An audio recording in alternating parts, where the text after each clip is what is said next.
Hello everyone, welcome to the 6th episode of the CILIP Scotland podcast. We are the Chartered Institute of Library and Information Professionals, and we bring together news, projects and content from across the sector. I'm McNamara, I'm the Director of CILIPS. Hi everyone, welcome back. I am the artist formerly known as Membership Officer for CILIP Scotland, Kirsten. I'm now Sector Development Manager. Hello everyone, I am Leah Higgins, I am the podcast producer and I am also the digital assistant for CILIP Scotland. I'm forgetting that we've got our new titles for this first episode. Yes. I forget my own new title, never mind everyone else's. They're all friends here, they know us by first names now. That's true. So we have some wonderful content to share with you today from two different parts of the sector, and we've included a few special guests to share with you their insights and reflections on today's topics. Today we will explore knowledge management in health libraries and take a closer look post-election at how libraries have changed lives. Absolutely. So today we are welcoming a virtual guest to the podcast studio to share with us about the redesign of the NHS Education for Scotland Knowledge Services Knowledge Network. Hi Donna, thank you so much for joining us today to share some of your team's insights into this huge undertaking. Perhaps we could begin with you introducing yourself and your role within the organisation. Yes, thank you for inviting me, is the first thing I'd like to say. But yes, my name is Donna Watson and my official role title is Knowledge Manager. But I think most people in our team would say we are librarians. And I work at NHS Education for Scotland and have done for about the last 3 to 4 years. Amazing, and I love that. Just if in doubt, librarians. It's the superhero catch-all title for these roles. Can you please give our audience an insight into what NES Knowledge Services are? Yes, some people might not know what NES itself does, and really it's a national health board within NHS Scotland and has a remit for education and training for staff in health and social care across the whole of the country. And Knowledge Services is part of a very wide-ranging unit called the Knowledge Management and Discovery Business Unit, which its role is to develop and manage knowledge, evidence and learning resources to support the work of NES and, in fact, the whole of health and social care across Scotland. Our team mainly focuses on offering support to staff and other local NHS board library services, including one of the main ones is hosting and maintaining the national online library management system and access the website. People access it through the Knowledge Network. We also support the use of knowledge and evidence to our users through promotion of the resources that people can get and training on how to access them. We also cover health literacy training and copyright support. We like to promote knowledge management techniques, and some of my colleagues have been quite involved with communities of practice. And we also work, as I say, with the local NHS Health Board libraries to support them and through them their users. We also, in the team, support the NHS Scotland e-learning platform that's called TURAS Learn, and we offer training to staff who administer or create content on this, and that can include from developing e-learning modules or more generally just the use of technology in learning. So it's quite a wide-ranging kind of set of roles that we've got. Yeah, absolutely. It seems like you've got quite a lot going on underneath your big umbrella. So we're wondering if you could tell us how you became involved with this part of the sector in health libraries and knowledge management, just in case anyone listening is interested in a similar career path. In what I describe as a previous life, I was an occupational therapist for several years. And when I had my family, I thought what I was taking was a career break, and it turned out to be a career change. As whilst they were young, I did an online postgraduate in information and library studies at Robert Gordon's. And so for me, the obvious thing was to move back into health libraries because I had some understanding of the subject matter and how hospitals worked, if you like. And I was lucky enough to find roles that met that criteria. But I think one of the key things was having really supportive managers who helped me and supported me with highlighting opportunities, saying go on that course or whatever. I think it was the managers who really sort of allowed me to get to where I am today. Good managers, what can you say? So what would you say is the starting point for the redesign of the platform? Well, the Knowledge Network had been around for many years. Previously, its first existence was the NHS Scotland e-library, which some people may remember. And I think about a decade or so ago, it changed into the Knowledge Network. But the platform infrastructure was really starting to show its age, so it became obvious to all of us, especially the people who were doing the background work to it, that it needed an upgrade. And we were very lucky to have the support of teams within NES, and they helped us along that route with deciding the actual platform that we would start using. And then we have an excellent UX team who helped us with user research, the principles of good web design, advice on accessibility, and also a web team who actually put it together and made it go live. So my team, I was part of several people involved in it. We focused really on the content and took advice from everybody else. And the advice was really strip it back. We sorted out some terminology because what we thought people knew wasn't what people knew or understood it as, made it clearer, and tried not to duplicate material. A decision very early on was made to integrate the Knowledge Network as it was with a separate sister site we had for social services. People may be aware of what was called SSKS, the Social Services Knowledge Scotland.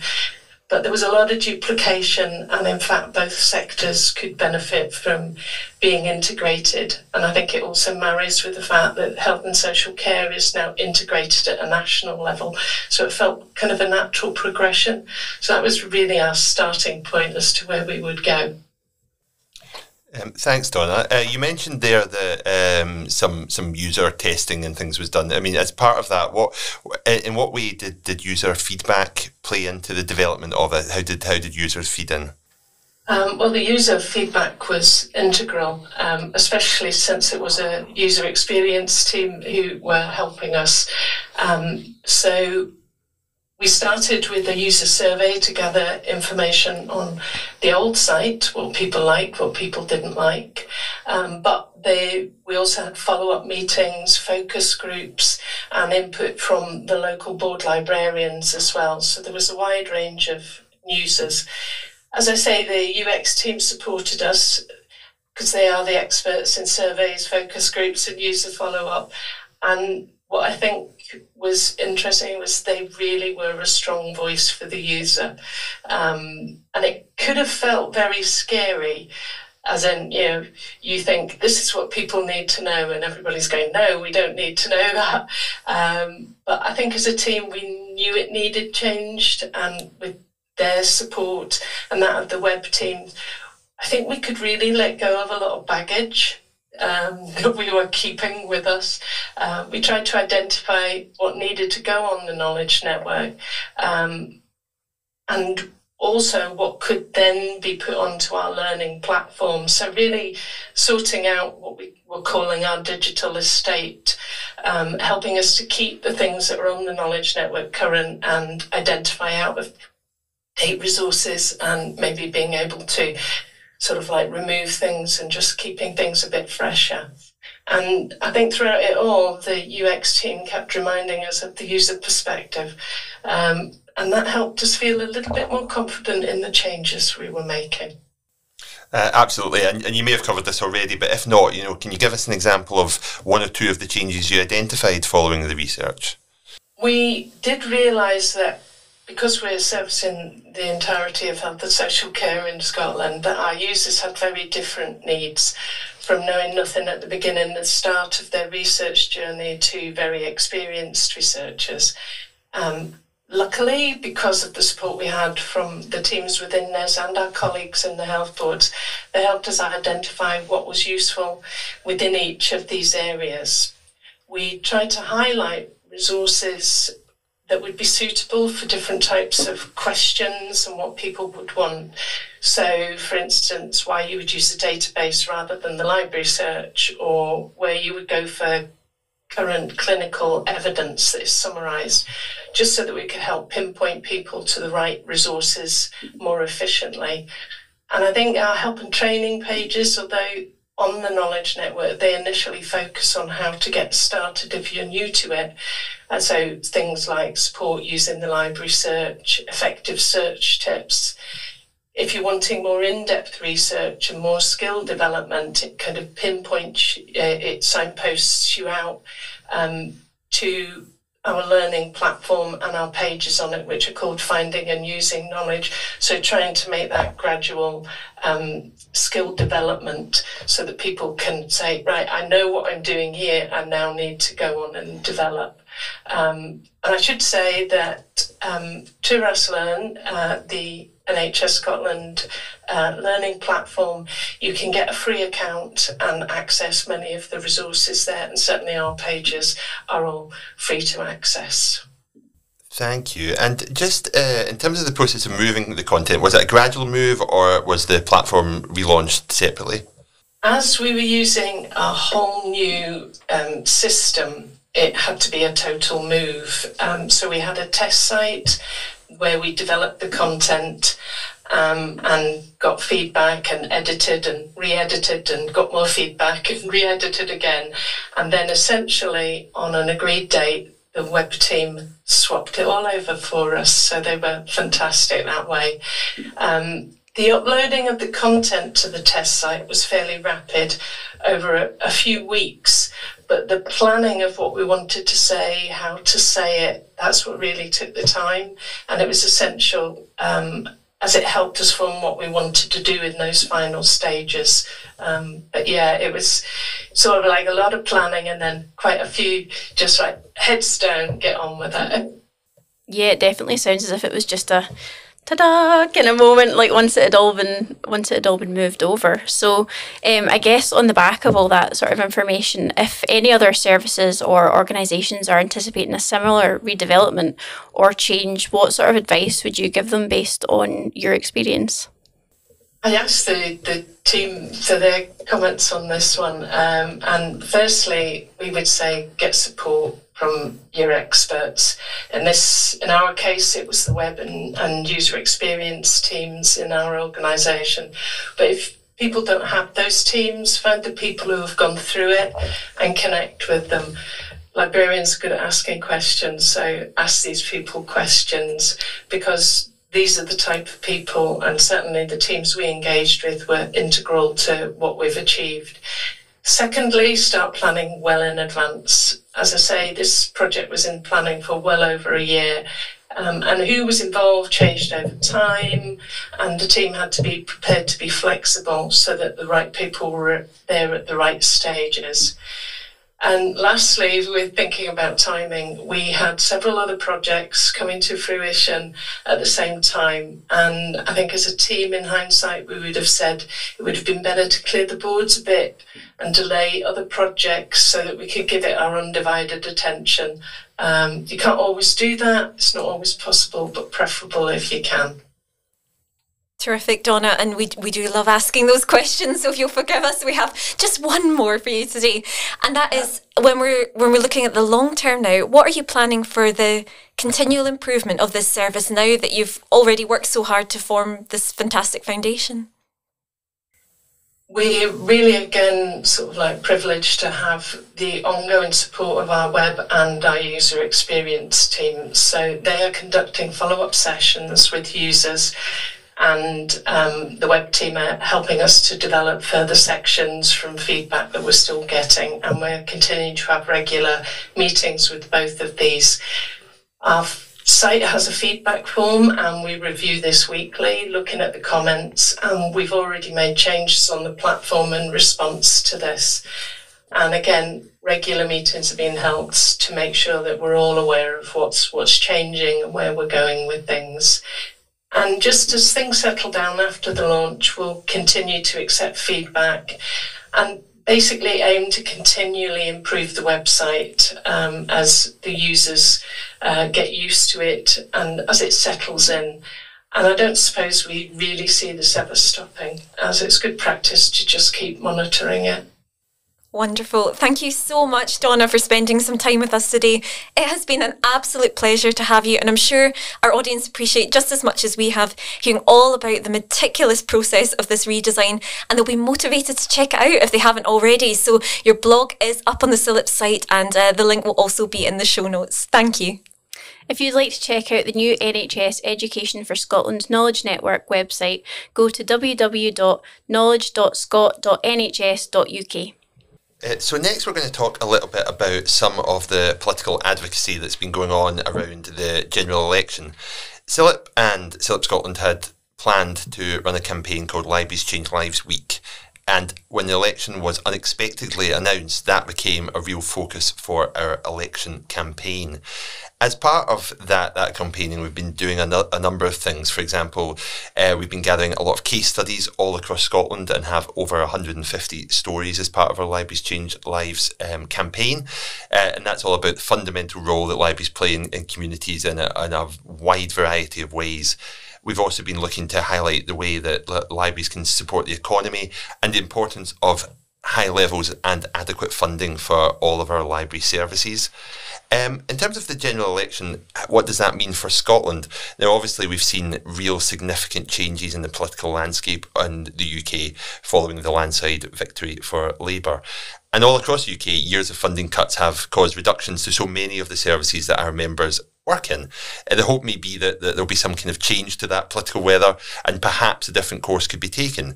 Now, there's no early suggestions that the new government will be making significant changes to those public funding levels. So it'll be really interesting to see what changes will come in the next few months and years. As many of you will know, in Scotland, the change in UK government does not have a direct influence on the services, as much of the library-related decision-making and funding is devolved to the Scottish Government and to local government in Scotland. So should the new Westminster Government decide to make changes to funding for Scotland or offer additional funding that may come our way via the Barnett formula, that may mean some extra money, but of course that will be up to the Scottish Government over how that will be apportioned. What may be intriguing is what political changes may mean for the next Holyrood election scheduled to take place in 2026, and we'll be advocating for libraries in the lead up to that. Will Labour see a similar resurgence in Scotland, or will the SNP be the major party again, or what other parties may see growth in their presence in the Scottish Parliament, such as either the Conservatives, the Liberal Democrats, Greens, or even Reform, and what could that mean for funding for libraries? Whatever happens in 2026, there seems a greater likelihood that no one party will necessarily have a clear majority, which may mean there's more need for negotiation over budgets, and that organisations like ourselves will continue to engage with a wide range of political parties. But in the meantime, we'll continue to advocate for services to both local and national government and ask that libraries are supported as much as possible. We really want to see local government ensure they're still continuing to meet their legal duty to provide public library services that their communities need. That the Scottish Government ensures that local authorities are meeting those legal requirements by providing the funding they need, but also ensuring they take action where those requirements are not met. We'd love to see school libraries and librarians given greater protection, either via some form of standards, some form of ring fencing, or continuation of the national strategy, which has made such a difference up until now. And overall, we just want sustained support and investment in libraries, in knowledge managers and information professionals all across the sectors that they work in, because of the huge difference they make to changing lives and really influencing key agendas and policy. Despite the general election being somewhat behind us, as we welcome a new government, we wanted to reflect on and continue to champion the CILIP Libraries Change Lives campaign, because it is not only crucial in the wake of such a huge election that libraries should be championed, however, it is crucial that parliamentarians and decision makers are continually kept abreast of the changes that libraries have and continue to make in the lives of their patrons and communities. CILIP Chief Executive Louis Coiffait-Gunn has written to Sir Keir Starmer, the new Prime Minister, in the post-election period to cement the pledges that we, as the professional body for library and information workers, wish to see from the new Labour government. These pledges are to deliver trustworthy information and access to culture. To inform better decisions, including in business, health and government. To offer a warm welcome and a safe space for all. To champion the right to read and intellectual freedom. To enable learning at the heart of communities and institutions, from high streets, online, and in prisons to schools, colleges and universities. To open a world of opportunities, inspiration and ideas. To fuel the future green economy with data and skills. To support diverse and resilient startups. To help unlock new research and innovation, and to be ethical partners committed to social justice. Following the pledges, it is stated that all of this is only possible with sustained investment in knowledge managers, information professionals and librarians, one of our most trusted professions. Indeed, and recently the CILIP Scotland team made our way down to London to meet with our fellow CILIP colleagues. Whilst we were there, we asked their responses to the question, how have libraries changed your life? In the buzz of our amazing all-staff meeting, we grabbed a moment with both Chief Development Officer Joe Cornish and our new Chief Executive Officer Louis Coiffait-Gunn. Here's what they had to say. Hi, my name's Jo. I'm Chief Development Officer at CILIP and also was a public librarian for many years. How have libraries impacted my life? How have they changed my life? Well, they've given me the most incredible career surrounded by inspirational people, and it's been my privilege to be part of this campaign celebrating that profession.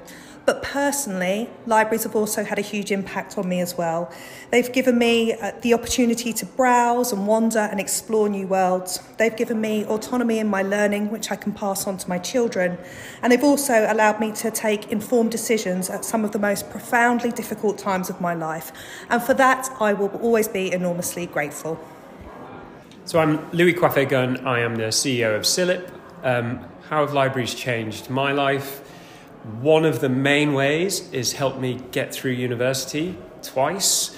I was not a natural reviser, so I was more a last-minute crammer. So having a quiet space with all the resources and helpful professionals to help me helped me get through, my university studies. Now we're going to go around the studio for the team to share what libraries mean to us. So Sean, how have libraries changed your life? Libraries have been integral throughout my life. They were a safe space to go when I was a child, a place where I could first access books or computer games or access to digital, but also to meet friends and connect. And the library in Pollokshields was a real central part of my growing up. The school library also played a key role in my life as a wonderful place at the centre of the school that provided learning and resources and a place to engage in a different way from perhaps you would in the classroom. Going forward, libraries have been there throughout my academic life at university and then into my professional life too, of course. It's been incredible to not only see how they've changed my life, but as I have undertaken both my roles in public libraries and now at the professional body, the way that those libraries change other lives. They've given me a fantastic career to really feel that I'm working in a sector that makes a difference to other people. And in the many ways that they've made a difference to my life, I've seen so many ways they've made a difference to other people's lives. And it's really opened up that understanding that libraries are a service that means many different things to many different people. People will not always need them in their life, but when they do, they will need them for different ways. And the fact that that library is there, whether that be an academic, a school, a public, or one of the many other type of libraries, it being there for and meeting those complex and various needs that people of all ages may have is absolutely essential, and it's been wonderful to see that, and it's been life-changing to witness that firsthand. So Kirsten, do you want to say a bit more about the way that they've changed your life? Totally, and well, personally and professionally, I would not be the woman I am today without libraries. From sheltering in the school library to ride out rough teenage panic attacks to writing my upcoming novel amidst the stacks at the fabulously feminist space that is Glasgow Women's Library, incidentally also my grandmother's childhood library, and even launching it in Glasgow's iconic Mitchell Library this September. Libraries have just been integral to growing my confidence, catalysing my creativity and enabling me to hold on to hope that the big bad world out there needn't be exclusionary, exploitative or economics obsessed. It can be warm in every sense and time again that warmth emanates out from your local library. Leah, what about you? How have libraries changed your life? So for me, libraries were a safe haven when I was younger, growing up in a town that didn't really have much else to do. I didn't really think twice about having the library there and would visit it religiously every single day after school. I was a really prolific reader and I had that safe space to read and explore all the nooks and crannies of the library until I'd basically almost read it dry and borrowed every possible DVD on offer. Then moving to the big city when I was pursuing further education, again it felt like a no-brainer that the library was the place to go. At City of Glasgow College, getting my HND in media and journalism, I wouldn't have been able to achieve that without the library computers which had all of the Adobe software my classmates and I needed to complete our projects. Then off to Glasgow University, where many sleepless nights were spent both in the uni library, the local Mitchell Library and my flatmate's uni library right here at Glasgow Caledonian University. We'd park ourselves here for days on end and have shared many memories here that we'll both cherish until we're old and grey. I suppose I always took libraries for granted because they were such a constant in my life, and I'm so grateful that working for CILIP I get to champion them and understand the value they create in people's lives. A few months ago now, we asked members for their special library stories, and we thought it would be a really nice way to share how libraries have changed the lives of both members and their patrons. So now we'll take you across Scotland with just two of those really, really powerful stories. So our friends up in Shetland Library shared this story. We started doing Memories Scotland reminiscence groups this year. The first month we had a lady who would smile and nod but didn't speak, despite trying to coax her. At the end of the session I spoke to her and asked if she enjoyed it. Oh yes, it was lovely, but I'm doting, which is essentially Scots colloquial for impaired memory, and I didn't speak, also meaning that she doesn't speak much. Despite this, she asked if we could look at school days in the next month, and we did. How we learned, what school was like, etc. over the next 2 months' sessions. Over these sessions, she really began to engage more, and in our last session, she held everyone in her thrall, talking about her desire to work with children and her training at Bernardo's. As we were saying goodbye, I said, "Thank you so much for suggesting school days. It's been such a great couple of sessions." Without a beat, she said, "No, thank you. Before I started coming here, I had lost myself, and now I'm starting to find myself again." That was an incredible moment, and it made me so glad that we provide that event and that it is having a real difference for our participants. Goodness, and that spirit of belonging is really echoed in our second story too. Bullied horrifically at high school during the early 90s, I would skip it and hide at the back of the local library. One of the librarians would see me hiding in the corner, engrossed in books, and would often bring me a sandwich or a biscuit. But most of all, she let me stay there for the day, safe and warm. Money was tight at home, so I was always grateful for those biscuits. Often they were chocolate too, which was a treat for me. My love of reading as an escape continues to this day, some 30 years later. I don't think I'd be here if it wasn't for the local library and that woman. And on that note, thank you so much for joining us for this 6th episode of the CILIP podcast. It's amazing to think that we've already made 6 episodes. Thank you also to our special guest today, Donna Watson from the NHS Education for Scotland Knowledge Network Services team. And to Joe Cornish and Louis Coiffait-Gunn, our brilliant colleagues at CILIP, for their contributions to this episode. We hope you will leave this episode feeling inspired and motivated by all of our content today. It really is fantastic to be able to highlight and share some of the incredible work going on all across the sector. As ever, if you would like to contribute to an episode of this podcast or have an idea of someone that we should invite as a guest next time, then please do reach out. Our email inbox is always open. It's admin@cilips.org.uk.